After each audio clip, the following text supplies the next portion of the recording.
प्रिय साथियों, आज हम देखेंगे प्रश्नावली 6.2 और क्वेश्चन नंबर 9 से स्टार्ट हम करेंगे। क्वेश्चन नंबर 9 है ABCD एक समलंब है जिसमें AB समानांतर है DC के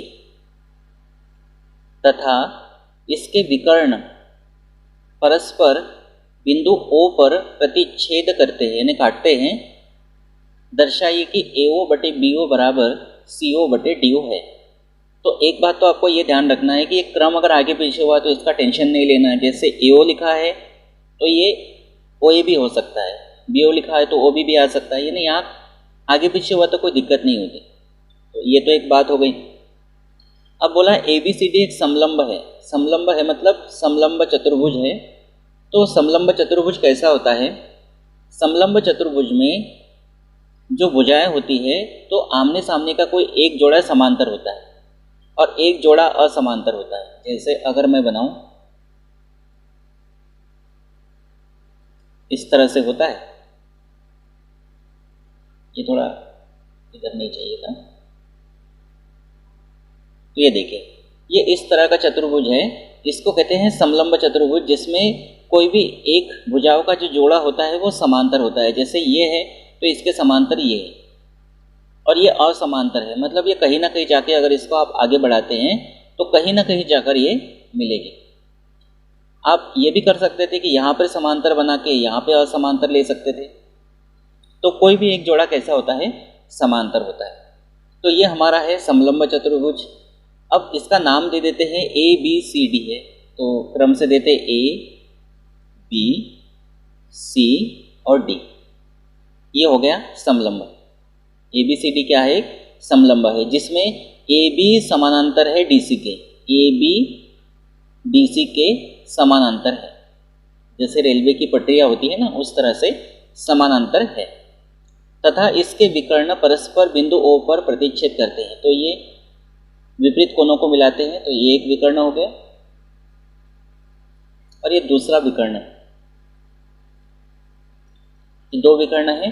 तो ये दोनों विकर्ण जो है परस्पर बिंदु O पर प्रतिच्छेद करते हैं, काटते हैं। तो ये यहाँ पर काट रहे हैं। दर्शाइए कि AO बटे BO बराबर CO बटे DO है। तो समलंब चतुर्भुज हो गया, इसका नामकरण हो गया। साथ में हमने ये देखा कि AB जो है वो DC के समानांतर है और इसके विकर्ण बिंदु O पर प्रतिच्छेद कर रहे हैं और ये हमको दर्शाना है। तो इतना हमने जो प्रश्न है उसके हिसाब से कर लिया। तो सबसे पहले क्या क्या दिया है उसको देख लेते हैं और फिर क्रमशः आगे बढ़ते हैं। हम लिखेंगे दिया है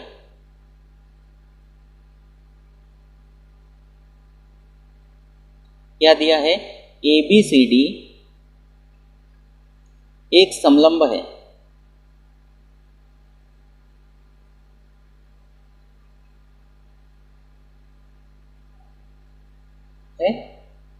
और क्या दिया है? तथा AB समानांतर है DC के। AB और DC कैसे हैं? समानांतर है तथा इसके विकर्ण परस्पर बिंदु O पर प्रतिच्छेद करते हैं। ये भी दिया है, लिख सकते हैं यहाँ पे लिखना चाहो तो। समलंब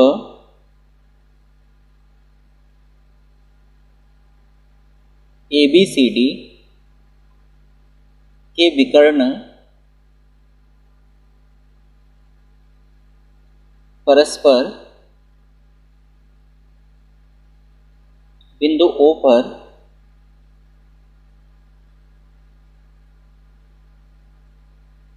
प्रतिच्छेद करते हैं यानी काटते हैं।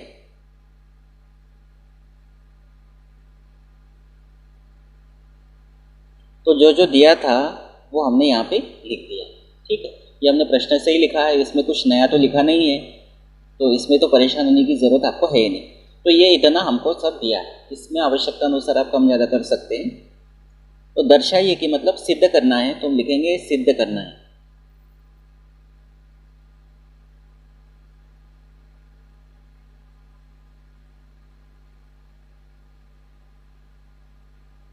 क्या सिद्ध करना है हमको? AO बटे BO, AO बटे BO बराबर CO बटे DO, ये आपको सिद्ध करना है। अब जो सिद्ध करना है AO बटे BO बराबर CO बटे DO, तो जो सिद्ध करना है तो हमको ऐसे त्रिभुज इसमें लेना है कि जो हमको सिद्ध करना है उसमें वो त्रिभुज आना चाहिए। जैसे AO BO कहाँ आ रहा है, ये AO और ये BO, ये त्रिभुज एक हो जाएगा। उसके बाद CO बटे DO है तो ये CO DO ये हो सकता है, ये दो त्रिभुज हो सकते हैं। या फिर AO DO ये भी त्रिभुज हो सकता है क्योंकि इसमें AO DO आ रहा है, और ये BO CO ये भी हो सकता है। तो ये त्रिभुज हम ले सकते हैं, ये वाले ले सकते हैं, ये वाले ले सकते हैं। अगर हम ये वाला त्रिभुज लेते हैं तो त्रिभुज तो हम ले लेंगे, या फिर हम ये वाला त्रिभुज भी ले सकते हैं, या फिर हम ये वाला त्रिभुज भी ले सकते हैं, या फिर हम ये वाला त्रिभुज भी ले सकते हैं। तो त्रिभुज तो हम ले लेंगे, लेकिन थेल्स प्रमेय जो हमने पढ़ा है या थेल्स प्रमेय का विलोम जो हमने पढ़ा है वो इसमें लगा नहीं पाएंगे, क्योंकि त्रिभुज में एक और रेखा चाहिए समांतर, यहाँ पे चाहिए, यहाँ पर चाहिए, अगर ये लेते हैं तो यहाँ चाहिए, यहाँ चाहिए, समांतर रेखा चाहिए। और समांतर रेखा हम ले लेंगे यहाँ पर, जैसे उदाहरण के लिए मान लीजिए आपने यहाँ ले ली, तो समांतर रेखा तो आप ले लेंगे, लेकिन आपको समांतर रेखा लेने के बाद यहाँ पर कोई बिंदु मिल जाएगा, यहाँ पर कोई बिंदु मिलेगा, तो पूरी ओडी नहीं मिल पाएगी, अनुपात में पूरी ओडी नहीं मिलेगी। जैसे मान लीजिए यहाँ पे कुछ ले लिया आपने PQ, तो OP बटे PD मिलेगा, पूरा OD नहीं मिलेगा, मतलब कुल मिला के परेशानी है। तो बाहर के चार त्रिभुजों को लेना तो आप भूल जाइए। तो हमको तो करना यही है कि ऐसे त्रिभुज चुनना है जिसमें AO BO CO DO आए। तो हम एक काम कर सकते हैं, देखो हम ये कर सकते हैं कि एक त्रिभुज तो हमारा ये हो जाए, ये देखिए ध्यान देंगे, थोड़ा सा दूसरे कलर से दिखा देते हैं। एक त्रिभुज तो हम ये ले लेंगे, ये देखो AO और OC, AO और OC कहो या CO कहो, ये पहले ही मैंने आपको बता दिया, इसमें क्रम का टेंशन नहीं लेना है। तो ये त्रिभुज हम ये ले सकते हैं, ये वाला, इसमें देखो AO आ गया और OC आ गया, तो AO आ गया और OC आ गया, मतलब CO आ गया। तो एक त्रिभुज तो हमने ये ले लिया, दूसरा त्रिभुज हम ये ले लेते हैं, ये वाला डैश डैश करके दिखा देते हैं।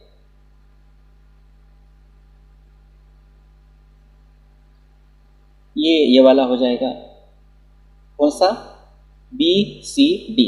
अब इस त्रिभुज में देखोगे तो BO आ गया और OD आ गया, BO और ये OD ये आ गया। और सबसे अच्छी बात इसमें ये देखने को मिल रही है कि ये वाला जो त्रिभुज आप ले रहे हैं इसमें भी यही भुजा आ रही है, और ये वाला त्रिभुज आप ले रहे हैं तो इसमें भी ये भुजा आ रही है। तो मैंने इस साइड के त्रिभुज लिया है, ये वाला और ये वाला।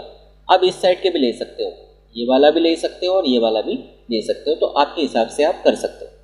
तो मैंने दो त्रिभुज यहाँ पे चुन लिए, एक BO और OD भुजाएं आ रही है ऐसा त्रिभुज मैंने चुन लिया, ये वाला BCD, और एक मैंने ले लिया ABC। क्रम आप कैसे भी दे सकते हो, ABC त्रिभुज कहो या ACB कहो। तो ये दो त्रिभुज मैंने ले लिए। अब दो त्रिभुज ले लिए, जैसे कोई एक त्रिभुज की बात अगर हम करते हैं, जैसे मैंने लिया ABC, ये वाला त्रिभुज मैंने लिया, ध्यान से देखेंगे तो ये वाला जो त्रिभुज मैंने लिया है, ये ले तो लिया है, लेकिन फिर भी इसमें आपको समांतर, किसी एक भुजा के समांतर एक रेखा नहीं दिख रही।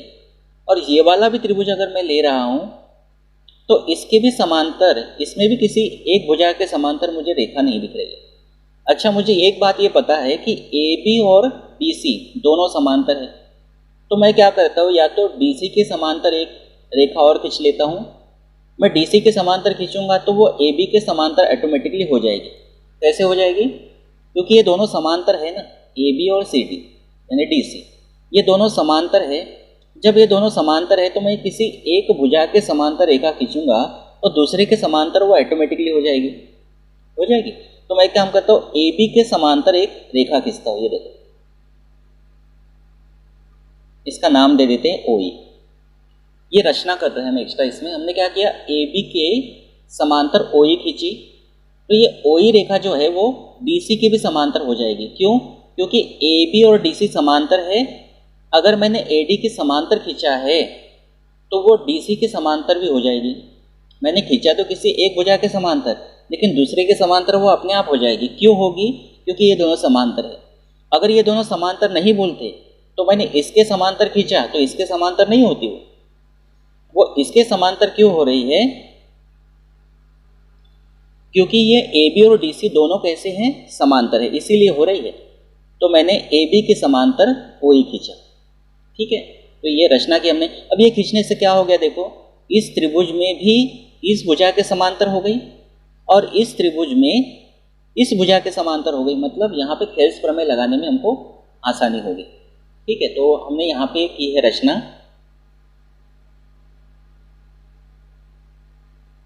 रचना में हमने क्या किया? हमने OE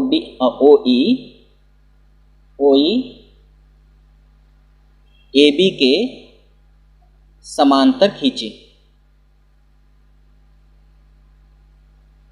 OE AB के समांतर खींची, तब OE DC के भी समांतर होगी या हो जाएगी। ये हो जाएगी, कारण आप समझ गए, इसीलिए हो जाएगी क्योंकि AB और DC समांतर है, तो AB के समांतर OE है तो DC के समांतर भी OE होगी। ये हमने रचना कर ली। ठीक, इतना हमने रचना कर ली।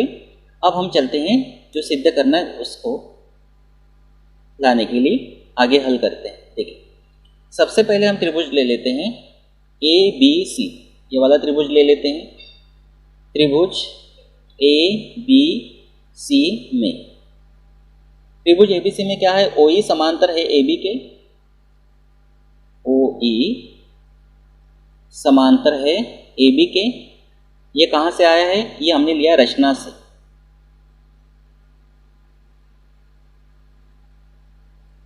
रचना से लिया है।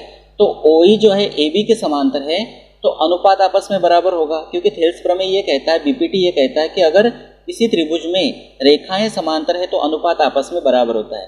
तो आप चाहो तो ऐसा ले लो, CO बटे OA बराबर CE बटे EB, या फिर AO बटे OC बराबर BE बटे EC। तो हम ये वाला ले लेते हैं, AO बटे OC बराबर BE बटे EC।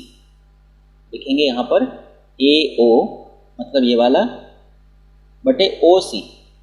ये जो है ना, ये रेखा इस पॉइंट पे मिल रही है तो यहाँ से लेना है AO बटे OC, और इस पॉइंट पे मिल रही है तो यहाँ से BE बटे EC।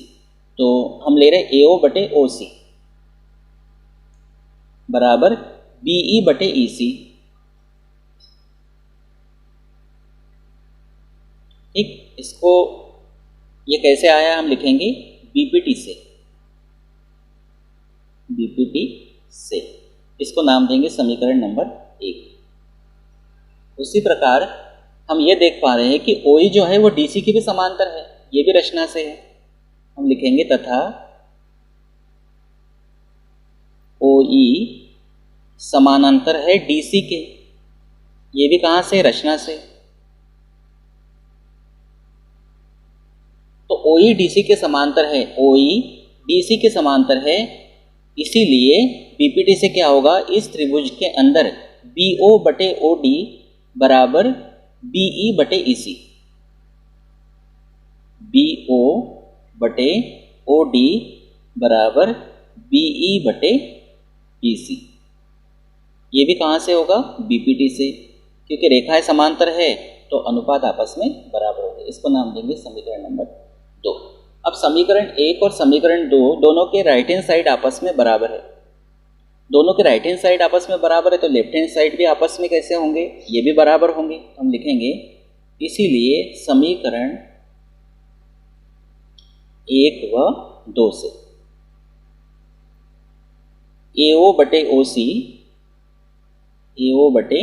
OC ये बराबर होगा BO बटे OD के। ठीक, तो हमको क्या चाहिए? AO बटे BO चाहिए और CO बटे DO चाहिए। तो AO के बटे में BO चाहिए और CO के बटे में DO चाहिए। तो AO तो हमारे पास है, AO के बटे में चाहिए BO।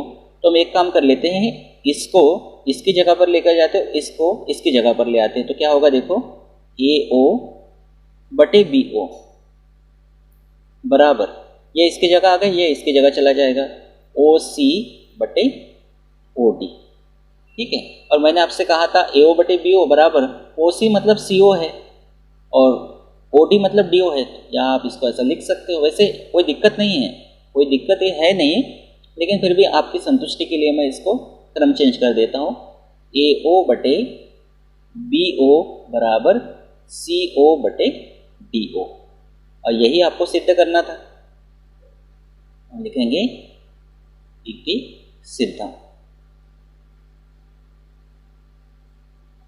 ठीक है, तो ये क्वेश्चन हो गया, और इसका विलोम जो है वो क्वेश्चन नंबर 10 है, उसको हम अगले वीडियो में लेकर आएंगे। लेकिन इसको आप बहुत अच्छे से तैयार कर लेना, जिससे होगा क्या, अगला क्वेश्चन समझने में आपको बिल्कुल भी दिक्कत नहीं होगी। और इसका ठीक विलोम है क्वेश्चन नंबर 10। Thank you.